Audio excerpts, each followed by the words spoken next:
आज की हमारी वीडियो का टॉपिक है problem one subsidiary to associate company share decrease. Subsidiary to associate company share decrease किसे कहते हैं, ये से पिछली वीडियो के अंदर हमने सीखा कि एक कंपनी पहले हमारी सब्सिडी कंपनी होती है और उसके हम इतने शेयर्स बेच देते हैं कि वो फिर हमारी सब्सिडी नहीं रहती बल्कि एसोसिएट बन जाती है। तो यहाँ पर हमने ये भी देखा था कि इस वजह से फिर जब कंसोलिडेटेड फाइनेंशियल स्टेटमेंट्स बनती हैं तो उनके ऊपर क्या इम्पैक्ट्स होते हैं। उनके अंदर हमने देखा था कि एक गेन या लॉस भी, जिस तरह यहाँ पर हमने शेयर्स बेचने हैं तो वो शेयर्स बेचने की वजह से जो ग्रुप को गेन या लॉस होगा उसको भी हमने इनकम स्टेटमेंट के अंदर रिकॉर्ड करना है। और फिर इसके अलावा हमने देखा था कि कंसोलिडेटेड इनकम स्टेटमेंट के अंदर इसका क्या इम्पैक्ट होगा गेन के अलावा, और उसके बाद स्टेटमेंट ऑफ फाइनेंशियल पोजीशन को हम जो है वो किस तरह बनाएंगे और इस चीज़ का किस तरह वहाँ पर इम्पैक्ट लेंगे। तो कंसोलिडेटेड फाइनेंशियल स्टेटमेंट्स तो हमने पिछली वीडियोस के अंदर बनाना सीखी हुई हैं। मज़ीद जो इस वजह से जो उनके ऊपर इम्पैक्ट आ रहे थे वो भी हमने यहाँ पर देख लिए थे। तो यहाँ पर आज की इस वीडियो के अंदर हम जो प्रॉब्लम सॉल्व करने जा रहे हैं उसके अंदर हम फिर कंसोलिडेटेड फाइनेंशियल स्टेटमेंट्स बनाना नहीं सीखेंगे, बल्कि हम यहाँ पर देखेंगे कि जो गेन या लॉस हमने लेकर जाना है इनकम स्टेटमेंट, या फिर इसको हम कहते हैं स्टेटमेंट ऑफ कम्प्रिहेंसिव इनकम, तो वो हम किस तरह कैलकुलेट करेंगे उसका फार्मूला हमने यहाँ पर समझा था। अब इसी को हम जो है वो एक न्यूमेरिकल फॉर्म यानी प्रॉब्लम या फिर जिसको हम क्वेश्चन कह सकते हैं उसके तहत देखेंगे कि किस तरह वो गेन या लॉस हम कैलकुलेट करेंगे। तो हमारे पास यहाँ पर एक क्वेश्चन है, तो हम इसको रीड कर लेते हैं। Copper limited disposed of a 25% holding in zinc limited on 30 जून 2019। 30 जून 2019 को कॉपर लिमिटेड ने 25% होल्डिंग जो है वो जो इसकी जिंक लिमिटेड के अंदर थी उसने बेच दी। और कितने रुपए के वो शेयर्स 25% बेचे, वो 1,25,000 रुपए के हैं।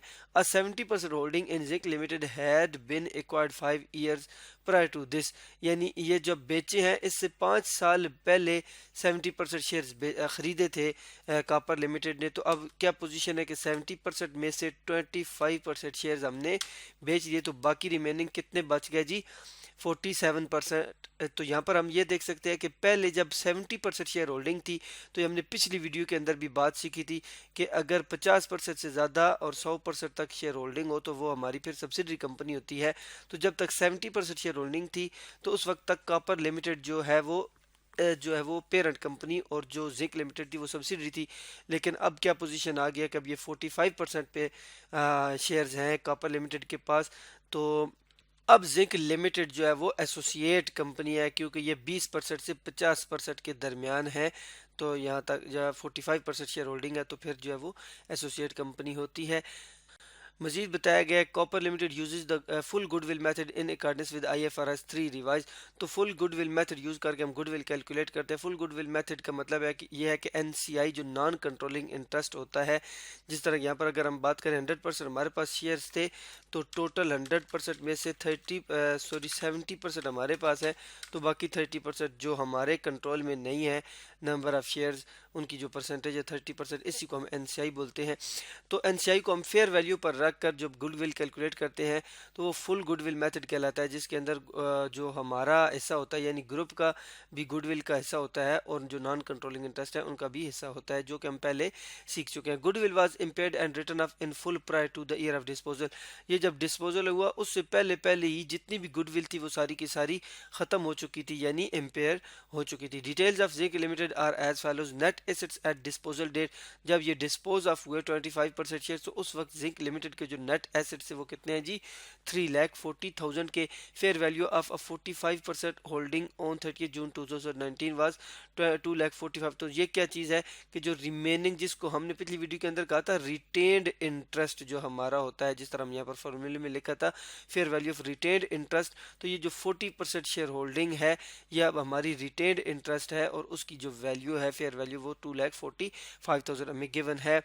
If the carrying value of NCI at the date of disposal what, कि अगर NCI की कैरिंग वैल्यू डिस्पोजल डेट के ऊपर 80,000 है, जो नॉन कंट्रोलिंग इंटरेस्ट है उसकी वैल्यू कितनी है जी, 80,000। What gain on disposal is reported in copper limited group accounts for the year ended 30 December 2019। Year कब एंड हो रहा है जी, 30 दिसंबर 2019 को। तो हमारे क्वेश्चन की रिक्वायरमेंट भी वो गेन कैलकुलेट हमने करनी है जो कि ग्रुप की फाइनेंशियल स्टेटमेंट्स के अंदर जो कंसोलिडेटेड फाइनेंशियल स्टेटमेंट्स बनेंगी उनके अंदर हम जो है वो लिखेंगे, वो हमने कैलकुलेट करनी है।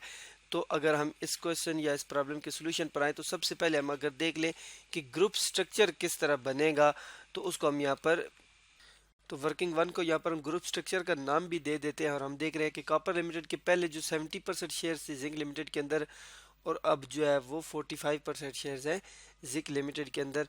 और इनकी डेट्स भी लिख देते हैं और इनका स्टेटस भी लिख देते हैं कि ये यहाँ पर हम देख रहे हैं कि अप टू 30 जून 2019 तक ये जो है वो 70% शेयर होल्डिंग थी हमारी, तो ये हमारी सब्सिडरी कंपनी थी। लेकिन 30 जून के बाद ये हमारी 45% पर है, तो इस वजह से यहाँ पर हमने लिख दिया है कि ये हमारी एसोसिएट कंपनी है। जो वर्किंग हमने क्वेश्चन की रिक्वायरमेंट है वो हमने वो गेन कैलकुलेट करनी है जो कि कंसोलिडेटेड फाइनेंशियल स्टेटमेंट्स की, ग्रुप की कंसोलिडेटेड फाइनेंशियल स्टेटमेंट्स में आएगी। तो उसको सीखने के लिए, उसको निकालने के लिए हमने पिछली वीडियो के अंदर सीखा था कि सबसे ऊपर हमने सेल्स प्रोसीड्स रखनी है। तो हम यहाँ पर देखेंगे कि 25% जो हमने शेयर्स बेचे, इनकम कितने का बेचा, 1,25,000 रुपये का बेचा। तो ये अमाउंट जो है वो यहाँ पर हम लिख देंगे और उसके सामने हम लिख देंगे सेल्स प्रोसीड्स। अब उसके बाद हमने देखा था कि इसके अंदर हमने ऐड करना है fair value of retained interest, तो वो भी हमें यहाँ पर गिवन है। हम देख सकते हैं कि यहाँ पर लिखा हुआ था कि fair value of a 45% holding on 30 June two. अब रिटेन इंटरेस्ट हमारा 45% है जिस तरह हमने पहले डिस्कस किया, और इसकी अमाउंट कितनी है जी, 2,45,000। तो ये हमें गिवन है। तो इसको इसके अंदर हमने ऐड करना है। तो टोटल हमारे पास अब कितने रुपीस आ गया जी, 3,70,000, जिस तरह के हमने यहाँ पर लिखा था कि इन दोनों अमाउंट्स को हमने सबसे ऊपर लिखना है।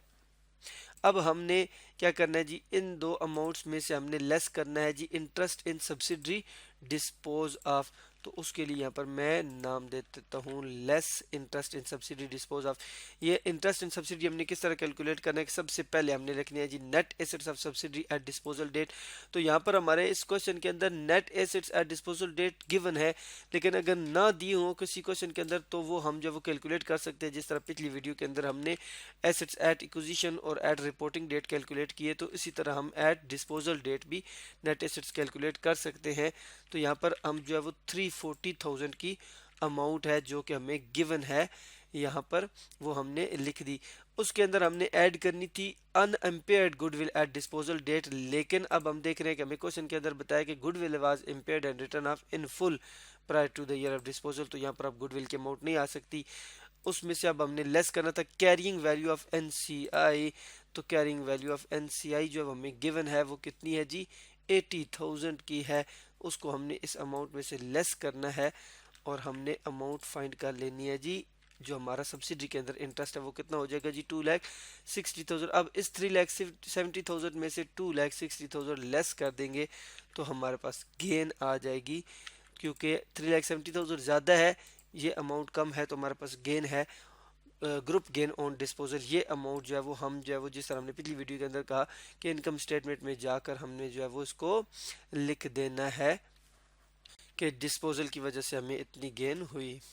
तो आज की इस वीडियो के अंदर हमने सीखा कि जब subsidiary to subsidiary company share decrease होता है तो उस शेयर डिक्रीज की वजह से कोई गेन या लॉस अगर हो तो उसको हम कैसे कैलकुलेट कर सकते हैं, और फिर हमने उसको किस तरह कंसोलिडेटेड फाइनेंशियल स्टेटमेंट्स के अंदर जाकर लिखना है।